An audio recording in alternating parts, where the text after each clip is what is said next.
Kadangi dabar yra vasaros atostogas ir Formulės 1 aktualijose yra absoliuti tuštuma, šiandien noriu pakalbėti apie labai didelius pokyčius, drastiškai pakeičiančius Formulės 1 vaizdą. Ne tai ne Sauber virtimas Audi, ar Cadillac atėjimas, ar dar vienas beviltiškas Ferrari sezonas, tai 2026 reglamentas. Tai didžiausius pokyčius atnešantis paketas, kuris iš esmės pakeičia bolidų struktūrą, pradedant nuo aerodinaminių pokyčių, baigiant ties varikliu. Taip pat kitais metais turėsime net 5 variklių gamintojus, iš kurių net 2 yra nauji. Taigi kas keisis, kodėl ir kaip atrodys kiekviena komanda, bandysiu atsakyti aš, Dominykas, na ir gero žiūrėjimo.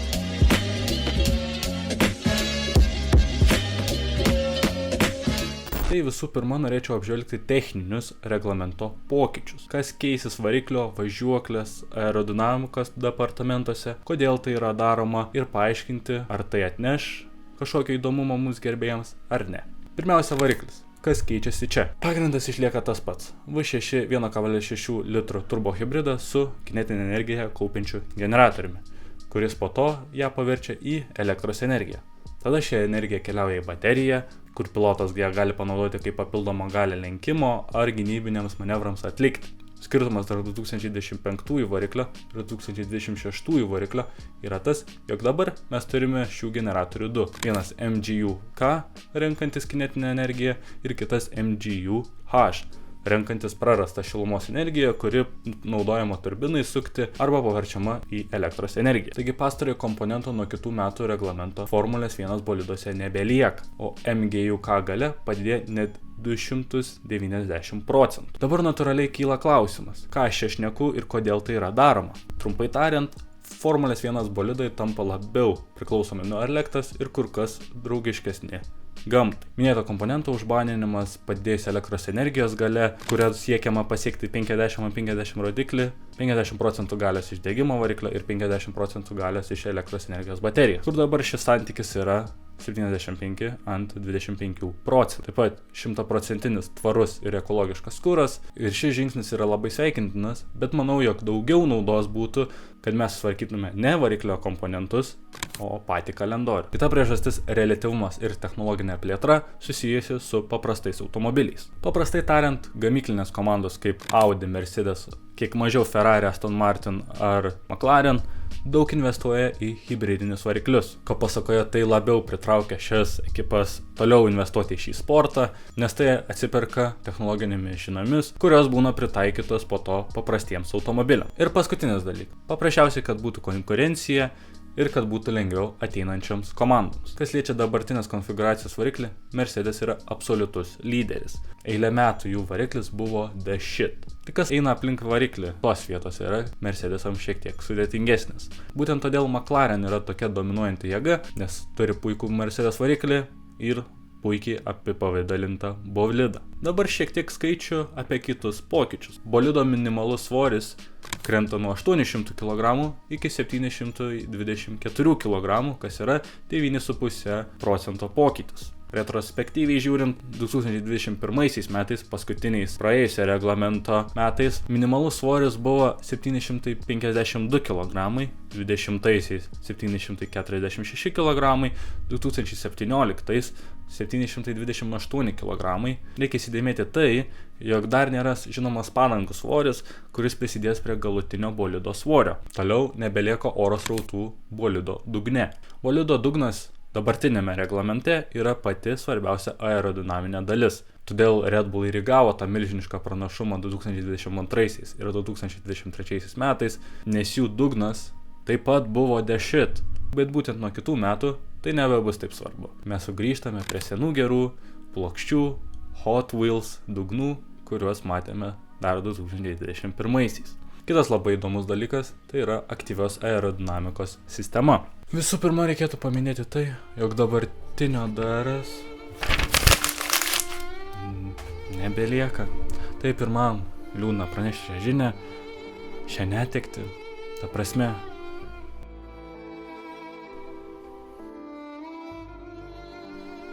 Tiek daug pergalių pasiekta. And box now, box forward. Stay out. Fuck! No! Atsiprašau. Bet dabar jums kilo klausimas. Dominikai, o kas pakeis DRS sistemą? Viskas labai paprasta. Tai yra šitas. Plaka. Ne, ką tik suplėšiau. Žodžiu, kalbant rimtai, DRS pakeičia tą vadinamą aktyviosios aerodinamikos sistemą. Tai sistema, kur pilotas galės pasinaudoti dviejais maudais. Pirmu, kuriame jų priekinis ir galinis sparnas bus nukreiptas taip, jog bolidas išgautų didesnį greitį posūkiuose. Antru, kur priekinis ir galinis sparnai bus nukreipti taip, jog būtų išgautas maksimalus greitis tiesiosiuose. Žmonių kalba tai bus tiesiog DRS tiesiosiuose ir DRS posūkiuose. Ir abiejose dalyvaus tiek priekinis, tiek galinis sparnas. Labai bus įdomu pamatyti, kaip tai veiks, nes DRS posūkiuose skamba pavojingai. Taip pat bus įdomu pamatyti, kur šiuos du nustatymus bus galima naudoti. Su tiesiosiamis viskas aišku, mes jau virš 10 metų žinome ir matėme, kaip tai veikia, tačiau išlieka klausimas, kaip tai veiks posūkiuose. Ar turėsime tam tikras zonas, tai yra posūkius, kur tai bus galima daryti, ar bus galima tiesiog paprasčiausiai visuose posūkiuose tai daryti. Tai atsakymų į šios klausimus dar nėra, bet mane jau intriguoja pamatyti visas šitas komandas, kaip jos susidėlios bolidus, kaip Alpine atsiveš dar vieną traktorių ir kaip jie sugebės su ateinančia visiškai nauja komanda, su ateinančiais Audi, kurie irgi taip pat neturi Formulės 1 patirties, kaip Alpine sugebės vėl būti patys paskutiniai ir būti 80 kg virš bolido limito. We start put the right people in the right place and we go back in the top 3 in a few years.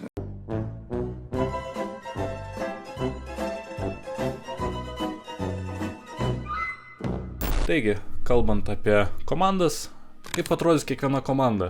Tai yra esminis klausimas. Skirtingai negu visose video, pradėkime nuo viršaus. Tai visų pirma, pirmas dvi išskirčiau Mercedes ir Ferrari. Nes jos yra gamyklinės komandos, jos turi sukaupusias įvairia pusę patirtį per šitiek metų. Ir kai prasideda naujasis reglamentas, tos gamyklinės komandos turi pranašumą. Nes jos būna padariusios daugiau researcho, jos būna pasiruošusias, jis turi finansinių galimybių daugiau ir su tokia patirtimi, manau, čia yra du akivaizdus favoritai. Dabar spėjama, ar tai bus Mercedes, ar tai bus Ferrari, kurios užims pirmą vietą. Ir pranašumą, tokį minimalų pranašumą duočiau Mercedes, nes paprasčiausiai jie dominavo visus 10 metų, kai mes turėjome tą turbo hibridų erą. Bet iš kitos pusės Ferrari į praėjusį reglamentą atėjo irgi kaip favoritė, ir po to ten... Trečioje pozicijoje aš išskirčiau galbūt per aukštai, galbūt kiti sakytų netgi per žemai, tai būtų Aston Martin. Milžiniški pinigai yra metami į šią ekipą, Lawrence'as Strollas, naujos gamyklos, Adrianas Newey. Aš manau, jog jie tiek daug jėgų, pastangų, pinigų deda į 2026 ir į tą naują reglamento erą, turėtų būti labai didelis feilas, kad jie sufeilintų, kad nebūtų viršuje. Nes jų tikslas iš tikrųjų yra pirma pozicija. Ir aš manau, jog trečia arba žemiau būtų jau kiek nusivylimas. Pradžioje bus šiek tiek sunkiau Aston Martin, bet jie turi Honda, o Honda seniai yra nutolusi nuo tų McLaren laikų ir su Red Bull partnerystėje tiesiog, puikius variklius pasiūlydavo ir puikiai konkuravo 2021-aisiais galios prasme su Mercedes. Ir Adrianas Newey, žinant tai, jog ta aktyviosios aerodinamikos sistema darys milžinišką įtaką, tikrai paruoš bolidą aerodinamiškai. Toliau į 4 poziciją dėčiau McLaren. Taip pat turės Mercedes variklį, kuris spėčiau bus geriausias, taip pat įspūdingas inžinierių darbas nuo 2023-ųjų, visados kopė į viršų ir kilo į viršų. Tik vienintelis minusas tai yra koncentracija šios metus. Jie viską sudėjo šios metus ir aš bijau, kad jiem pritrūks tiek laiko, tiek darbo jėgos, kad jie pakartotų tai, ką jie daro dabar. Ir jiems prireiks šiek tiek laiko įsivažiuoti ir aš manau, kad bėgant reglamentui 2027-aisiais, gal net 2028-aisiais vėl McLaren bus ta topinė komanda. 5 pozicijoje aš matau Audi, nors ir daug pinigų, naujas projektas, bet manau, kad turint Jonathan Whitley ir Mattia Binotto, kurie yra absoliučiai puikūs ekspertai techninė prasme, kas čia yra labai svarbu, aš manau, jog jie turės solidų bolidą. Vienintelis klausimas yra dėl variklių. Ar jiems pavyks, ar ar jie sugebės ateiti pirmais metais į Formulę 1 ir parodyti 5 vietą, bet skirtumas tarp Audi ir Cadillac, kad Cadillac ateina visiškai be patirties, na, o Audi ateina šiek tiek su Sauber išmintimi ir sukaupta patirtimi. Todėl manau, kartu su šiais ekspertais Audi bus gerokai aukščiau negu Cadillac. 6 pozicijoje aš matau Williams. Ir mano argumentacija yra tiesiog 2 trumpi žodžiai. Jamesas Velsas. Valtteri, it's James. Please abort the fastest lap attempt for the end of the lap. James, it's Valtteri.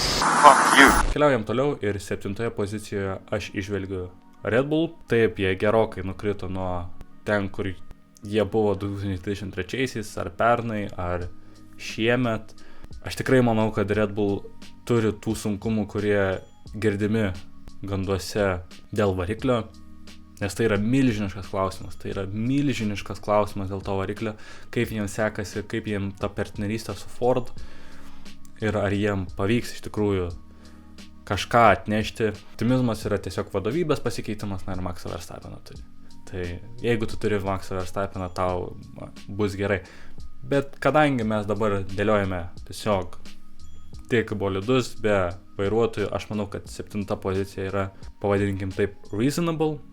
Bet manau, kad jų tas techninis departamentas tikrai turi daug bėdų. Nuo 8 iki 11 aš esu įsitikinęs, na galbūt Cadillac yra ta tokia atskirta, bet nuo 8 iki 11 pozicijos aš esu įsitikinęs, kad kiekviena komanda gali būti reikiuotis, gali būti aukščiau, gali būti žemiau. Man tas pirmas 7 yra tas išsiskyręs 7, o apie kitus kažkaip girdėti apie 2026, na, yra mažai. Tai 8 vietoje aš dėčiau Haas. Vien dėl partnerystės su Toyota. Manau, kad ta partnerystė įgaus dar didesnį dydį 2026-aisiais, naujas reglamentas ir jiems labai kiša koja, tai yra resursų trūkumas. Jeigu nežinojate, Haas yra pati mažiausia komanda su mažiausiu biudžetu ir būtent pačioje pradžioje, pačiame pirmajame sezone, na, kitoms komandoms tai išeis tikrai naudą. Aišku, Haas moka panaudoti tos savo resursus ir labai puikiai, bet, kaip ir minėjau, resursai, tyrimų kiekis ir darbo jėga, na, čia tikrai ims viršų. Bet jeigu turės Ferrari geriausią variklį, na, Haas tikrai gali ir aplenkti tas kitas viršuje esančias komandas. 9 Racing Bulls, jeigu 7 Red Bull, tai Racing Bulls yra pakankamai netoli jų. Vėlgi klausimas dėl variklio, nes jie turės tą patį variklį kaip ir Red Bull. Jo, kaip ir minėjau, 8 ir 10 komandos, šios 3 ekipos gali tikrai keistis viena su kita. Racing Bulls visą laiką buvo panašiai reglamento erose, tai aš išvelgiu tiesiog kitose komandose daugiau pranašumų ir dėl to Racing Bulls lieka 9. 10 Alpine, pasigailėjau, dėjau aukščiau už Cadillac. Tiesiog daug vidinių problemų. Persikėlimas į Mercedes tikrai užtruks ir tiesiog paprasčiausiai netikiu šią komandą. Man ji nėra nei užtikrinta, nei turinti techninius sugebėjimus, nors ir nauja vadovybė atėjo į Renault, tai yra visa bendra korporacija, kuri šiek tiek keičia požiūrį į Formulės 1 komandą, bet aš manau vis tiek išliks tas pats. Aš manau, mes toliau matysime tos keistus Flavio momentus ir tiesiog, na, gaila Pierre Gasly, kad jis ten atsidūrė ir aš manau, kad toliau bus Alpine krache. Nu ir 11, aš manau, čia yra saugus ir čia yra akivaizdus pikas, tai yra Cadillacas. Mes apie šitą ekipą nieko nežinome ir kitos komandos turi tiek daugiau resursų, tiek yra pažengusios daugiau žiniomis ir praktikoje, tiek ir patirties toga. Jokios patirties neturės Cadillac šiame porte. Taigi reziumė, aš manau, mes turėsime labai puikius 2026 ir labai laukiu ateinančio reglamento, daug nežinomųjų, daug visai įdomių dalykų, tiek kaip atrodys, kaip veiks aktyvi aerodinamikos sistema, tiek ar pamatysime ten tos įspūdingus greičius, kokius pasakojo Toto Wolffas, ar mes pamatysime Formulės 2 greičius ir kaip kiekviena komanda atrodys 2026-aisiais. Mini stebėjimus aš pasakiau, bet turėsime dar labai daug laiko išsianalizuoti. Na, o dabar ačiū, kad žiūrėjote ir susitiksime kitose kartuose.